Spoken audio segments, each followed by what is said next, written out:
So here I am, in between shifts. I was able to jump into Shalim, get some work done in my office, and my son just came out of Lebanon. Baruch Hashem. Baruch Hashem. Thank God, just came out of Lebanon. Um, so, Yakir, how you doing? I'm good. It's weird being in the streets, people wandering around life, and it's shocking. One night you're somewhere else and a different environment, looking out for your own life. And Yeah, say it straight out. One night he's You're at in war. He's at war, looking out for his life. Around every corner can be a danger. And now you're in the streets of Jerusalem where life is just normal as if no war. So what did you see in Lebanon? we saw a lot of big houses, How big? mansions, many stories, lounges, um, built with like luxury, and that shocks you knowing that Lebanon is in such a wealthy country. Right, it's a poor country. So and most of the places that we're in that are big houses, we know are terror based. For Hezbollah, how do you know that they're terror-based, that Hezbollah uses them? Well, one we know in advance, or if we don't know, then at least we look for something. But most of the houses, unfortunately, that are just near the border were always used as even just a lookout point or a place to store things. But there are just so many houses where you found pictures of terrorists on the wall, Hezbollah flags, and a lot of ammunition also stored. It was very hard to miss because it's just everywhere, and that's what's most shocking. Everywhere and in most of the houses there. Yeah, and then you realize, like, wow, if we didn't take this initiative, they could have done something way worse than the 7th of October, and that's just scary to think of. And you're talking about you're dealing with houses and villages that are close to the Israeli border, like right opposite Israeli We communities. didn't go very far. We only went in to an extent where we still looked back and you could see the border with Israel. As of now, the army just wiped out most of the buildings that have a viewpoint or an opportunity to get close to the border. So those are the houses that we wiped through and searched. As of now, it's all abandoned, which gave us the opportunity to move forward. But we were always under threat of terrorists still being there, still hiding, waiting for us to come. There were times where they did attack us as we entered, and that's why you always have to be still very careful, even though you're entering an area that you know is empty. And yeah, a lot of terror, a terror organization. Things where you smell it in the air, you see it in the building, you Everywhere. feel it. It's scary because like you walk into someone's living room, which is a really uncomfortable feeling. You don't want to. You never want to break into someone's house, and it's an ordinary family pictures, a living room, a dining table, but yet in the other room, hidden underneath the couch and the floor, is a bunch of guns, ammunitions, binoculars, and a helmet and a vest. They're just like, what do these have to do with? Right, this normal family is connected to Hezbollah, and their house is being used by Hezbollah, or even people in the family are there. Yeah, we don't know, but the fact that it's there is already an issue. Is what's alarming. Right. So here's the funny thing about our stories. I mean, I served in the IDF. March 1993 was my draft. I was in the Golani Infantry Brigade. And for reserve duty, I was trained to join the Demolition Corps. Right? It's called Handasat Kravit. My son Yakir, his draft, what year was your draft? March 2020. March 2020, right? It's close to 30 years later, 27 years later. He was in the Demolition Corps, Handasat Kravit. And for his reserve duty... Combat engineering, also the right, you're right, thank you. And for reserve, he was placed with the Golani Brigade as the Combat Engineering Demolition Corps. All right, so that's like our stories sort of get intertwined. And as a father, it's very, very ironic. I laugh at it. But what was like one of your main goals and assignments for you and your unit in Lebanon? I think that'll be like mind blowing for people. Mind blowing. Of what? I gave you the hint. Mind blowing. What is it about? Destroy all the infrastructure that they had. that they used against us. We really made sure that all the houses that are as close to the border as far as you could see, were destroyed, or at least taken out of being able to be used.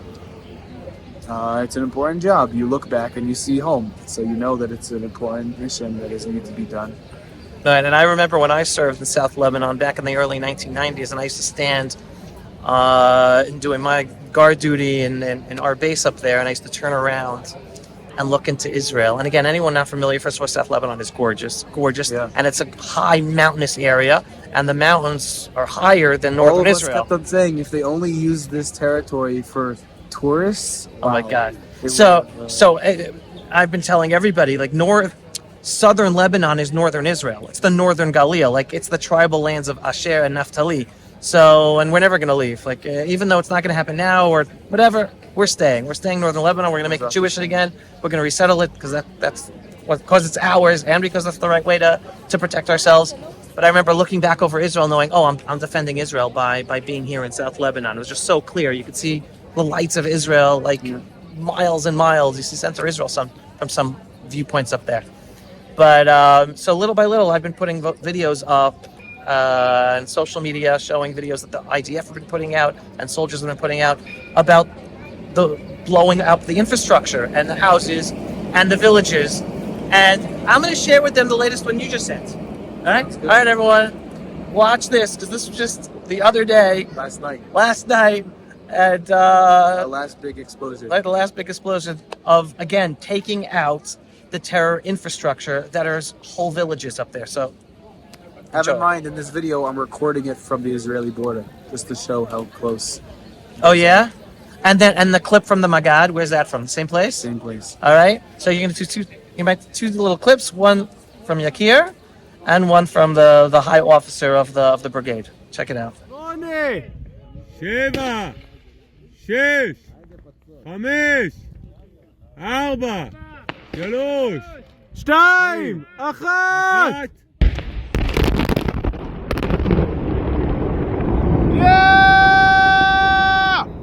עם ישראל חי! וואו!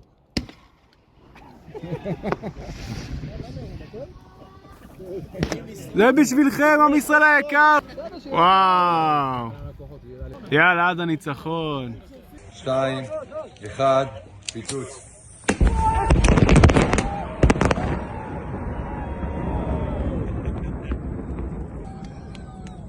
All right, now that you saw that, what were your feelings being involved in that? Like, you're seriously taking care and destroying the terror infrastructure that was used and being planned to infiltrate and create tremendous damage. Even Hezbollah would have done even worse October 7th than Hamas did on the Gaza border. So what are your feelings when you're up there taking care of that? Well, my first thought is always, I really hope that what I'm doing is not going to be taken for granted, to the extent that unfortunately, if they end up coming back to the area, then it's a feeling of what you did. You mean didn't not do much? You mean if the world forces us to pull out and allow them to rearm and be able to threaten us again from South Lebanon? And what do we go in for? What do people risk their lives for? So it's a tough feeling, but you can't think of that when you're there. But I am thankful that I have a job in the Army, in the Combat Engineering Corps, that gives me a practical thing to do throughout the day. Not just like every soldier has their own specific duty to do. Mine keeps me busy the entire day. I have to carry the mines, put the cables together, connect the houses. So it keeps me busy, and you actually feel like you're practically getting something done. And it's a really great feeling knowing that you're destroying a building that was used for terror, that won't be able to be used anymore for terror. And it's also a big statement to our enemies at every big boom that they hear, that we're here to stay, we're here to defend ourselves. And I'm sure they hear it, because usually after a big boom, they shoot rockets at us. And we keep the Israeli flag on every building that we sleep in, so they know that it's ours. And it's a good feeling, taking initiative, and something that we haven't done for a long time. So it's a good feeling. And can you share with us, like, the feeling, the morale of the soldiers, at least the soldiers you're with? Everyone's very optimistic. Everyone's very happy. Everyone's there out of an ideology to fight for us, for the Jewish people. The time has come where we're just going to sit back And again, you're talking about soldiers. This is the third time that your unit has been called to fight in this war. Twice. On average, my unit did around 270 reserve days throughout the year. Right. That's 270 days out of a year, right? There are 365 days in the year. 2/3 of the year, his unit has served in the army. Goodbye. In this war. Like, I love you, but I really hope I don't see you for a really long time.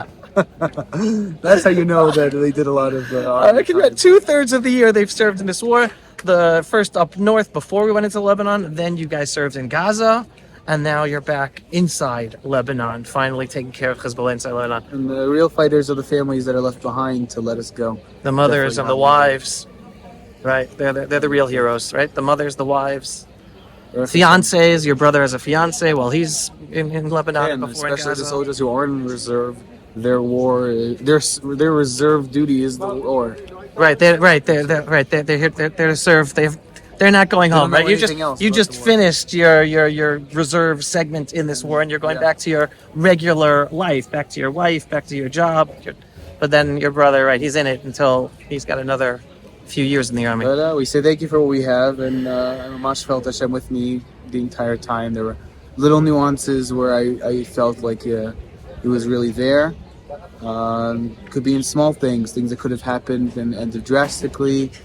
Or just random things of like being able to, wow, good thing I got enough sleep last night because I didn't know how hard this day would be. Or things I've noticed that if I wouldn't have been as good.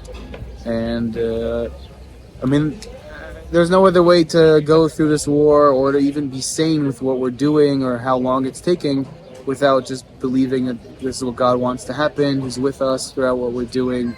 Because if God isn't in the picture, then we wouldn't be able to survive at all. So, right, and like my son is sort of hinting at, and I keep on telling you over and over and over again, we are the most blessed generation of Jews that we're able to have our homeland, have guns to defend ourselves, and it's not just us standing up and defending our own lives and the Jewish people and the Israeli citizens and the Jewish state of Israel. We are the front line of the freedom-loving world. My sons in Gaza, in Lebanon, all of us are holy IDF soldiers. Are defending all of you, all of your families, the whole freedom-loving world. So Yakir, thank you so much. Enjoy being home. I am. All right. Well, love you, kiddo. Decompress. And keep on going back and learning Torah and doing what you got to do in life to be the best person you can be for all of humanity, the best for the Jewish people. Amen. And watch over yourself. And we're all praying. And all of you, keep on praying. Pray for every single holy IDF soldier that's on the front line for the whole freedom-loving world. All right? Thank you so much for watching. Beautiful streets of Jerusalem. All right? Here, I got to enjoy with my son.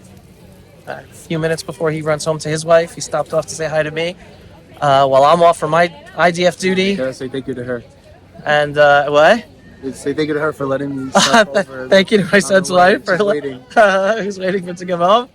But yeah, and all of you, so thank you, and to all of you, thanks for watching. If you are not yet a subscriber to the daily, belief-based, inspiring, politically incorrect videos about Israel, the Jewish people, the freedom-loving world, what are you waiting for? Go to pulseofisrael.com and click to subscribe, and we are a donor-based organization. We need your support because we're heavily censored and shadow bans across social media. It's thanks to your donations that we're able to do our work and get our videos seen, and we want to reach more people. We need more money. Your donations are the fuel to help us get the messages out there, to help the Jewish people, the land of Israel, and the whole freedom-loving world. So what are you waiting for? Every once in a while, click on the donate button on pulseofisrael.com. Shalom, everyone. Thanks for watching. Pulse of Israel, frontline videos from the Holy Land. Support our work by donating today.